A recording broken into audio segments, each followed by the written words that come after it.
Bonjour Adrien Quatennens. Bonjour. Député LFI, réélu sous l'étiquette NUPES en juin dernier dans la première circonscription du Nord.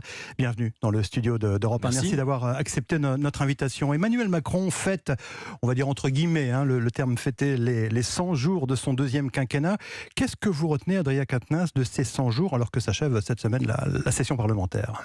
Bon, sur la ligne politique qui est celle du président de la République, une profonde continuité. Je pense que ça s'est entendu lors des interviews qu'il a données, mais ça se voit aussi dans les textes de loi qui passent à l'Assemblée. On parlera après, je sais, de la question du pouvoir d'achat.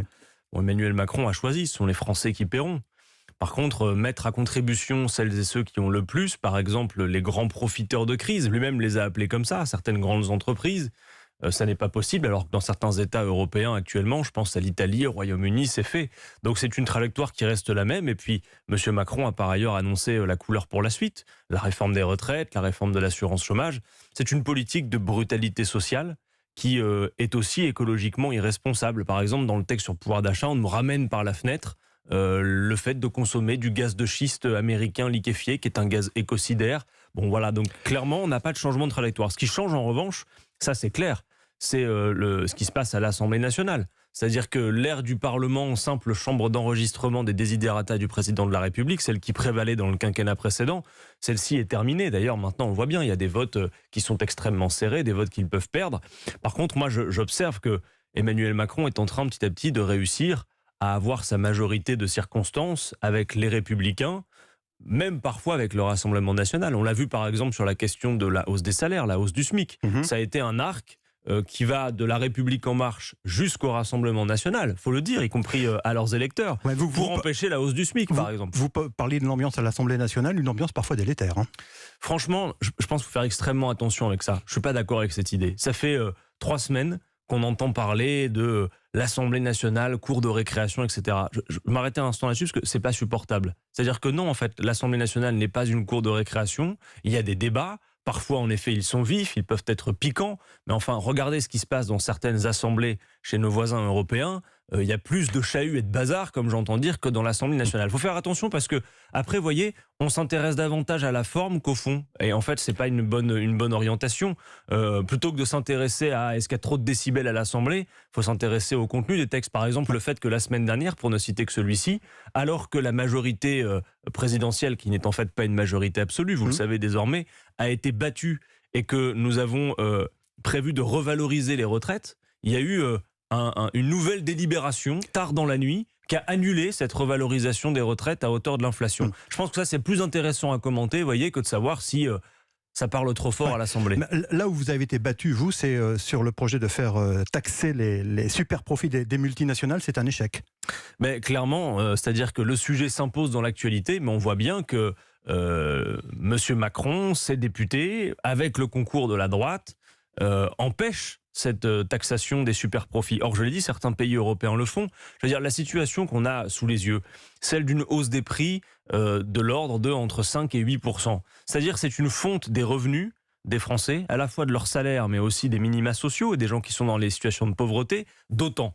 Et le gouvernement ne fait rien contre cette hausse des prix qui est largement le fait d'une spéculation. Et au même moment où les Français se serrent la ceinture, doivent payer leur plein d'essence, parfois plus de 100 € à la pompe, eh bien, que voit-on ? On voit des entreprises qui littéralement se gobergent, atteignent des records jamais atteints. Les entreprises du CAC 40, les entreprises ne sont pas suffisamment taxées comme ça. Mais attendez, d'abord, il y a une difficulté aussi dans le raisonnement qui est souvent celui du gouvernement, c'est qu'il ne faut pas tout confondre. On ne peut pas parler, par exemple, des entreprises comme si les entreprises, de manière générale, étaient la même réalité. Pardon de vous dire que les entreprises du CAC 40, qui pour beaucoup d'entre elles échappent à l'impôt, on a vu par exemple Total, prenons cet exemple, Total, 17 milliards de bénéfices au premier semestre 2022 et pas d'impôt sur les sociétés payées en France les 2 dernières années. Alors qu'à côté, vous avez des PME, des TPE qu'il ne faut pas confondre avec les grands groupes, qui sont d'ailleurs l'essentiel du tissu entrepreneurial de ce pays, et c'est 25% d'impôts. D'ailleurs, Éric Coquerel, le président de la Commission des Finances, a lancé une mission sur la question de la fiscalité d'entreprise. On ne peut pas se cacher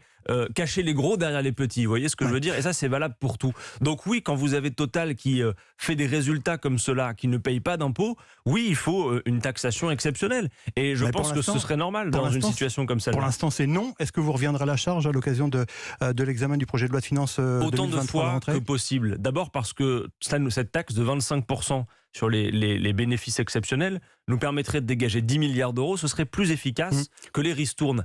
J'attire votre attention sur le fait que sur les ristournes, par exemple, ça n'a pas empêché les prix de monter. Donc il faut mettre en cause en effet les super profits. On ne peut pas avoir une foire aux dividendes et aux super profits quand la masse des Français à côté galère et doit arbitrer entre des dépenses quotidiennes contraintes. Autre sujet que vous avez dans votre collimateur, Adrien Quatennens, c'est l'adoption au Sénat de la monétisation des RTT. La possibilité pour les salariés de revendre leurs jours de RTT qui ne sont non pris. Pourquoi vous êtes contre une mesure qui va permettre finalement aux salariés de gagner plus, quoi?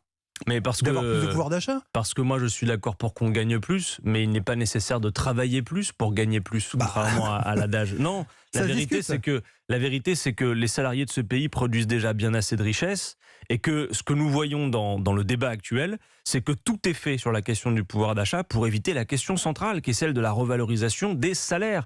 Les gens qui bossent aujourd'hui, une grande masse de celles et ceux qui travaillent, notamment les bas salaires, ne vit pas correctement. Vous savez, vous, qu'au SMIC, on ne vit pas.